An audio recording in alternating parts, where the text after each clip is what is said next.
Jangan lupa like, komen, dan subscribe channel YouTube TVRI Bengkulu dan nyalakan lonceng notifikasinya. Oke pemirsa, kita lanjutkan lagi obrolan kita pagi ini bersama dengan Ibu Santi selaku perajin batik Basure gitu, yang sudah 4 tahun lebih ya gitu ya kalau terjun di dunia batik ya. Iya. Gitu ya, dari 2017. Ini juga motif-motif yang dibawa adalah motif-motif lawas Iya, ya, motif gitu. lawas. Nah, tadi prosesnya panjang sekali, bahkan untuk satu kain tuh perlu waktu 1 mingguan ya. Iya, betul. Kurang lebih 1 mingguan ya. Dengan tantangannya, dengan cuacanya, dengan pewarnaannya Iya. juga tadi. Nah, kalau ditanya untuk satu kain berapa harganya? Dan Kalau untuk saat ini Santi jual di pewarnaan alam satu kain itu di atas 1 jutaan. di atas 1 juta ya. Ada tantangan nggak Bu untuk Ibu sendiri selaku maksudnya pelaku usaha industri gitu ya, dengan harga yang cukup mahal dan maksudnya ya pasarannya ke segmen siapa dan kayak gimana? Ya jelas kan ada tantangannya. Orang tidak semua orang pengen beli batik gitu karena batiknya mahal gitu. Iya. Jadi kita ya sudahlah, kalau misalnya orang itu memang target kita berarti kan nggak ngomong mahal gitu. Iya. Jadi juga kita di batik ini ada juga sih untuk yang lebih murah, Lebih murah, di bawah itu. Jadi untuk di warna sintetis kita kan menggunakan warna sintetis itu ada di harga mulai 400-an sampai bermacam-macam tergantung sama motif dan kerumitannya ya.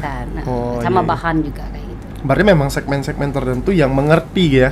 Mengerti karena memang ini pemirsa prosesnya lama sekali ya gitu ya. Jadi yang dibelinya bukan sebatas kainnya aja gitu kan.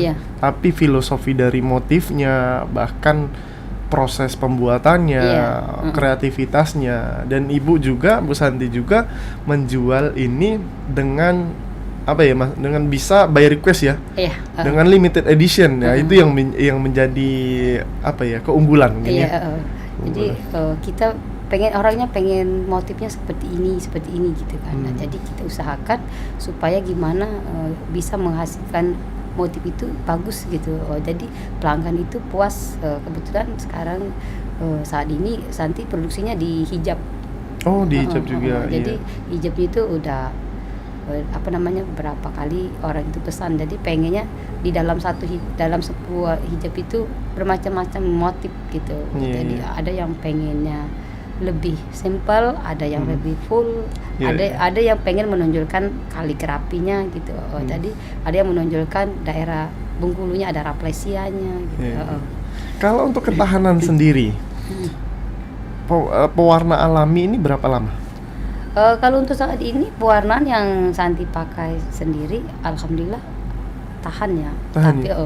Tapi dengan menggunakan perawatan. Kalau perawatannya sendiri seperti apa? Kalau perawatan itu sendiri, yang pertama walaupun di pewarnaan alam atau di pewarnaan sintetis itu harus mempunyai perawatan tersendiri. Seperti pertama, airnya jangan menggunakan PDAM. Yang kedua, jangan menggunakan deterjen yang kadar tinggi, atau setrikaan juga jangan menggunakan kadar tinggi juga. Terus yang kedua, seterusnya jemurnya jangan di tempat sinar matahari langsung. Jadi kalau Santi sendiri itu pakai batiknya kalau sudah dipakai memang nggak digabung dengan pakaian-pakaian yang lain. Dipisah. Jadi ya? dicuci sendiri. Bagusnya kalau perawatan di batik itu menggunakan sabun lerak. Sabun apa Bu? Sabun lerak. Lerak itu sabun. Kalau di bahasa Indonesia lerak, tapi kalau di daerah kita, di daerah Kedurang sendiri, bahasa dusunnya itu lamburan sebenarnya. Kayak buah kayak buah lengking itu bijinya. Jadi bisa digunakan untuk bikin sabun. Jadi sabunnya tuh secara wangi, alami juga ya. Iya, memang sabunnya wangi. Waktu Santi masih kecil itu kan sering sih pakai sabun itu. Kebetulan di dekat-dekat rumah masih banyak waktu itu. Iya. Jadi kita kalau mau ke sawah atau mau kemana kita siapin lara itu untuk dipakai.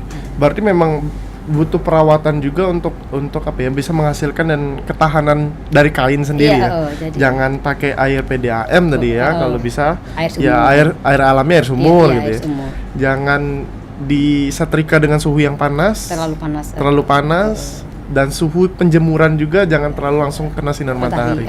Ya gitu. Baik. Nah, terakhir mungkin untuk harapan sendiri, ada nggak upaya-upaya untuk mengembangkan produk batik sendiri dari Ibu? Harapan Santi sendiri di batik ini kan, semoga di Bengkulu ini perajin-perajin yang lain itu bisa menghasilkan batiknya lebih bagus dan benar-benar bisa memajukan Bengkulu atau meningkatkan pekerjaan yang lain untuk bantu pekerjaan. Nah, terus harapan Santi sendiri di Betungan itu nanti mempunyai kelompok itu mempunyai galeri tersendiri. Amin, jadi, amin ya. Jadi setiap orang datang itu pengennya belajar di Betungan batik gitu. Jadi punya tempat produksi sendiri. Bahkan punya stok juga kalau ada galeri ya, kayak gitu. Kalau ada galerinya kan kita enak bikin stok juga. Jadi gitu. Oke, baik, terima kasih Bu Santi sudah memberikan edukasi dan mungkin proses-proses perjalanannya dalam pembuatan sebuah batik. Memang ini adalah warisan yang harus terus dilestarikan gitu kan. Dan kita harus bangga juga nih pakai batik gitu ya. Yang jelas ya batik khas Bengkulu adalah batik Basure gitu kan, yang ciri khasnya dengan kaligrafi Arab gitu. Tapi tidak mempunyai makna. Apalagi yang bikinnya kan orang Bengkulu asli. Baik, terima kasih Bu Santi. Gitu, semoga rezekinya lancar, sehat selalu juga, dan terima kasih juga sudah datang ke TVRI gitu. Untuk para pemirsa juga terima kasih sudah setia menemani perbincangan santai kami pada pagi hari ini. Akhirnya saya Kul Ansrullah mewakili kerabat kerja yang bertugas pamit undur diri. Terima kasih atas perhatiannya. Wassalamualaikum warahmatullahi wabarakatuh dan sampai jumpa.